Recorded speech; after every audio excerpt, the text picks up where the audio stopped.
तो मेरे बहुत ही प्रिय और बेहद सम्मानित साथियों, हृदय की असीम गहराइयों से अभिनंदन, बहुत बहुत हार्दिक स्वागत। साथियों, इन दिनों हम चर्चा कर रहे हैं वृषभ लग्न में कौन सा रत्न पहना जाना चाहिए, कौन सा रत्न नहीं पहना जाना चाहिए, क्योंकि रत्न ही ये निर्धारित करता है कि आप सौभाग्य को आमंत्रित कर रहे हैं या दुर्भाग्य को आमंत्रित कर रहे हैं। यदि आपने भी अपने हाथों में कोई भी रत्न धारण किया हुआ है तो ये श्रृंखला आपको अवश्य देखनी चाहिए। यहां आई बटन में हमने आपको लिंक प्रोवाइड करा दिया है।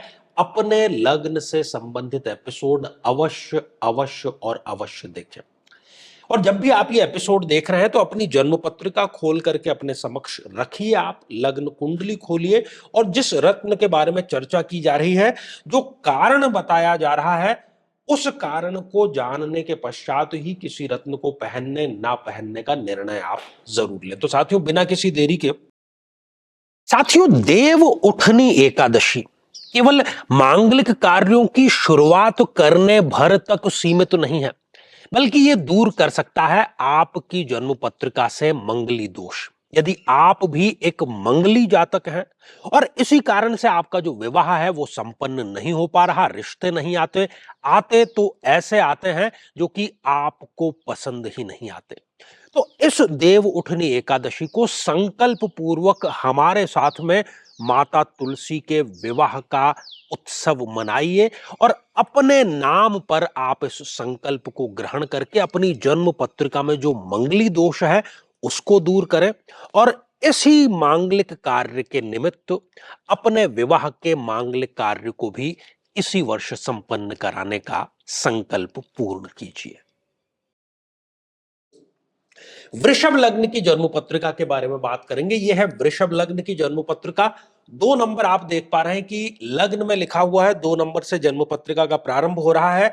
तो क्या मंगल का रत्न मूंगा धारण किया जा सकता है, किस परिस्थिति में, किस परिस्थिति में नहीं, उसी पर हम यहां पर चर्चा कर रहे हैं। एक एक करके हम हर एक भाव में मंगल की स्थिति के अनुसार चर्चा करेंगे, क्योंकि हमारे यहां पर समाज में यह भी गलतफहमी है कि बिना किसी कारण के ही कोई भी रत्न धारण कर लिया जाता है। खासतौर पर मूंगा की बात करें तो यदि स्वास्थ्य खराब है तो भी मैंने ये पाया है कि लोग मूंगा धारण कर लेते हैं, जिसको अंग्रेजी में हम कोरल कहते हैं। साथियों, यदि मंगल इस जन्म पत्रिका में लग्न में ही विराजमान है, कभी भी गलती से भी मूंगा धारण नहीं करना है, क्योंकि वृषभ लग्न की जन्म पत्रिका में मंगल एक अति मारक ग्रह है। सप्तमेश है और द्वादशेश है, 2 गलत भावों के यहां पर वो अधिपति हैं, तो अपनी दशा अंतरदशा में भी वो बुरा रिजल्ट देते हैं। यदि इस स्थिति में कोई जातक या जातिका मूंगा धारण करते हैं तो उसका स्वास्थ्य ठीक होने के बजाय खराब अवश्य हो जाएगा, उसको बदहजमी की समस्या हो जाएगी, गुस्सा बहुत ज्यादा उसको आ जाएगा, उसका आंतरिक और बाहरी व्यक्तित्व दोनों ही डैमेज करने का, दुर्भाग्य को आमंत्रित करने का कार्य यहां पर मूंगा जो है वो कर लेगा। साथियों, यदि मंगल देव इस सेकंड हाउस में विराजमान है तब भी आपको मूंगा धारण नहीं करना है। इसलिए नहीं करना है कि धन के सारे रास्ते ये बंद कर देगा, अपने कुटुंब में ही बदनामी का योग यहां पर बनेगा, अपने लोगों से ही शत्रुता यहां पर ये मूंगा आपको स्पष्ट रूप से देगा। अपनी जो वाणी है उसको कहीं ना कहीं ये कटु बनाने का कार्य करेगा, बनता काम भी आप बोल करके बिगाड़ने का कार्य कर देंगे। साथियों, यदि नीच राशि के होकर के मंगल इस तृतीय भाव में है, हालांकि यहां पर वो दिग्बली है लेकिन वो नीच राशि के हो गए हैं, इसलिए यहां पर भी मूंगा धारण नहीं करना है। यदि मूंगा ये व्यक्ति धारण करता है तो उसकी मेहनत में तो बढ़ोतरी होगी, लेकिन रिजल्ट में कभी भी उसके बढ़ोतरी नहीं होगी। उसके सपने तो बहुत बड़े बड़े होंगे लेकिन धरातल पर वो कार्य नहीं कर पाएगा। उसको अपने ही भाइयों से, बहनों से, खासतौर पर छोटे भाई बहनों से किसी न किसी प्रकार का मेजर धोखा अवश्य ही मिल जाएगा। साथियों, यदि मंगल देव इस चतुर्थ भाव में विराजमान है, यहां पर भी आपको मूंगा धारण नहीं करना है। यदि मूंगा धारण करेंगे तो चरित्र पर कोई गलत आरोप लगना, सुख सुविधाओं के लिए भी लाचार हो जाना, अपने घर अपनी गाड़ी का कभी भी सपना ये पूरा नहीं होने देगा, माता का स्वास्थ्य भी ये खराब अवश्य ही कर देगा। साथियों, यदि मंगल देव इस पंचम भाव में विराजमान है, यहां पर भी मूंगा धारण नहीं किया जा सकता। इसलिए नहीं किया जा सकता क्योंकि इस स्थिति में ये जातक या जातिका यदि मूंगा धारण करते हैं तो उसको संतान से संबंधित समस्या आएगी, निःसंतानता का योग यहां पर वो निर्मित कर देगा और साथ ही आकस्मिक हानि शेयर मार्केट, सट्टा या किसी अन्य व्यवसाय में उसको जरूर होगा। प्रेम संबंधों में बहुत लंबा प्रेम चल करके और फिर धोखे का योग यहां पर ये निर्मित अवश्य कर देगा। साथियों, यदि मंगल देव इस छठे भाव में विराजमान है, यहां पर भी मूंगा धारण नहीं करना है। थोड़ा गौर से इसको सुनिएगा आप। यहां पर भी आमतौर पर मूंगा धारण नहीं करना है, नहीं तो ये रोग भी लेकर के आएगा, शत्रु भी लेकर के आएगा, अपमान, कोर्ट कचहरी, मुकदमा, चोट, दुर्घटनाएं, छोटी बड़ी जेल यात्रा लेकर के आएगा। लेकिन यहां पर एक अपवाद है, यदि मंगल यहां पर है, ठीक है, ये पहली शर्त। दूसरी शर्त, यदि शुक्र जो कि लग्नेश है इस जन्म पत्रिका में, वो यदि लग्न में, चतुर्थ भाव में, इस त्रिकोण में, इस केंद्र में या इस त्रिकोण में है, इनमें से कहीं पर भी शुक्र है और दोनों एक साथ में ये स्थितियां घटित हो रही है, तो मूंगा धारण किया जा सकता है अपनी दशा अंतरदशा में, क्योंकि ये विपरीत राजयोग बन जाएगा। इसलिए ये यहां पर शर्त जानना जरूरी है। साथियों, अगली स्थिति, यदि सप्तम भाव में यहां पर मंगल देव विराजमान है, यहां पर मूंगा धारण किया जा सकता है, लेकिन कुछ समय के लिए। यदि विवाह नहीं हो पा रहा है तो आप मूंगा धारण कर लीजिए, थोड़ा सा विवाह आपके जल्दी जो है, क्योंकि सप्तमेश जो है वो एक्टिव हो जाएगा, लेकिन विवाह होते ही फिर आप उसको उतार दें। यदि दाम्पत्य जीवन में आपके खटास चल रही है, तलाक तक की नौबत आ गई है, बहुत सारी गलतफहमियां हो गई है, तो आप मूंगा धारण कर सकते हैं, लेकिन जैसे ही परिस्थितियां ठीक हो जाए आपको वो मूंगा उतार देना चाहिए। साथियों, यदि मंगल देव इस अष्टम भाव में विराजमान हो, यहां पर भी ध्यानपूर्वक सुनिएगा कि आमतौर पर मूंगा धारण नहीं करना है। इसलिए नहीं करना है क्योंकि ये मृत्यु तुल्य कष्ट लेकर के आएगा। ये आपके लिए कोई पुरानी विवाद को पुनर्जन्म देने का कार्य करता है। ये पुराने किसी रिश्वत के या डिपार्टमेंटल इंक्वायरी के केस को खोल सकता है। लेकिन फिर वही शर्त, यदि मंगल यहां पर विराजमान है और साथ ही शुक्र देव इस पंचम में, चतुर्थ में, लग्न में, दशम में या नवम भाव में है, तो मूंगा धारण कर सकते हैं, वो भी केवल मंगल की दशांतर दशा में। ठीक है ना।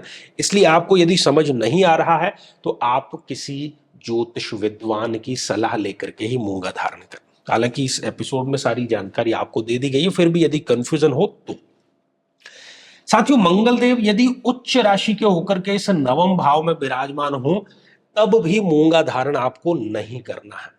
यह आपके लिए सौभाग्य के सारे रास्ते बंद कर देगा, आपको अधार्मिक या नास्तिक जो है वो बना देगा, जीवन के प्रति नेगेटिव स्थिति आपको लेकर के आएगा।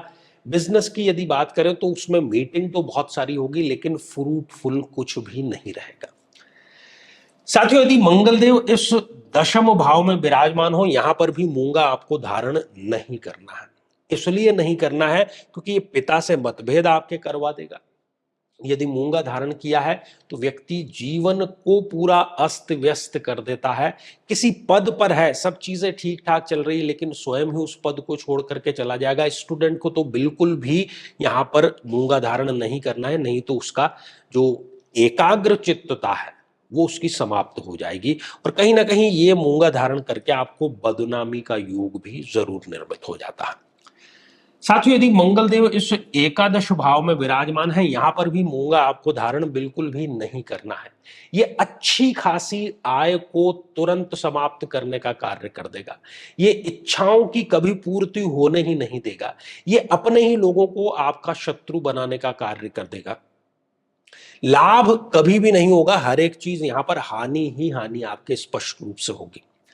साथियों, स्वराशि के होकर के मंगल यहां पर विराजमान है और किसी ने कह दिया कि आपको मूंगा धारण कर लेना चाहिए, आपको यहां पर मूंगा धारण नहीं करना है। इसको भी थोड़ा सा स्पष्ट रूप से समझने की जरूरत है। मूंगा धारण करेंगे, व्यय बहुत ज्यादा बढ़ जाएगा, खर्च बहुत ज्यादा बढ़ जाएगा, पैसा आ रहा है लेकिन जा कहां रहा है पता नहीं चल रहा है।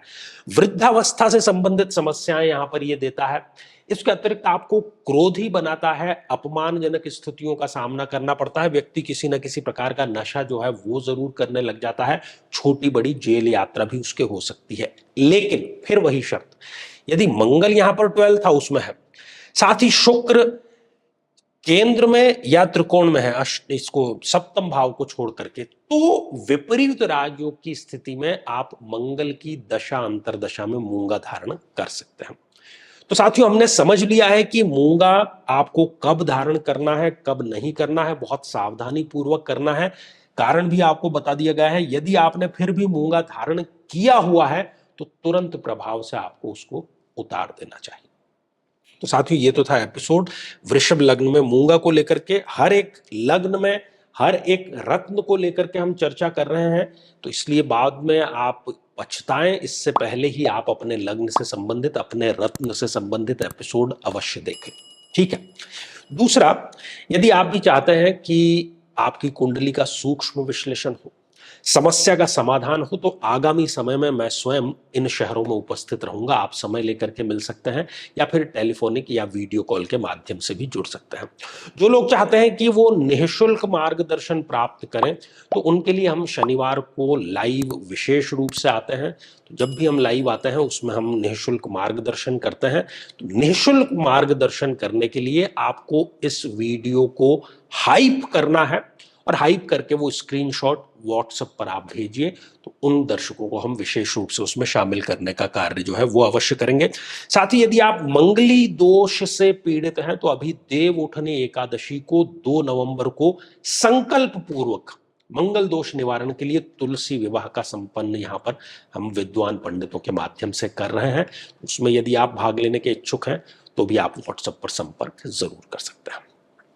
तो साथियों, आज के लिए केवल इतना ही, और इसी मंगल कामना के साथ में कि आप सभी स्वस्थ, समृद्ध और शांतिपूर्वक जीवन व्यतीत करें।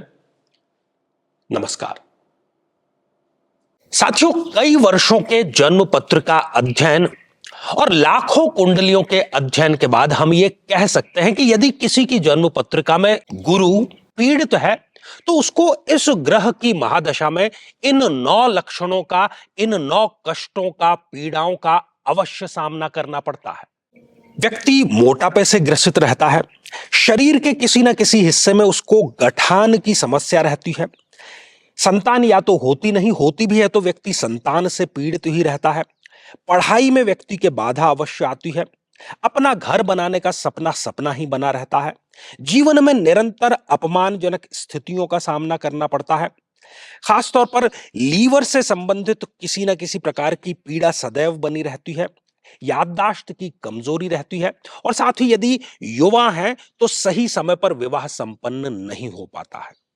लेकिन साथियों, यदि आप भी इन सभी कष्टों से स्थायी और सटीक मुक्ति प्राप्त करना चाहते हैं, तो उसका तरीका है इस ग्रह की महादशा मंत्र साधना दीक्षा, जो विशेष रूप से आपके नाम, आपकी जन्मतिथि के अकॉर्डिंग की जाएगी, और गुरु दीक्षा के माध्यम से अभिमंत्रित माला भी आपको प्रदान की जाएगी, ताकि न केवल ये सारे कष्ट दूर हों, बल्कि ये पूरी की पूरी महादशा आपके लिए शांतिदायक और सुख समृद्धिदायक साबित हो।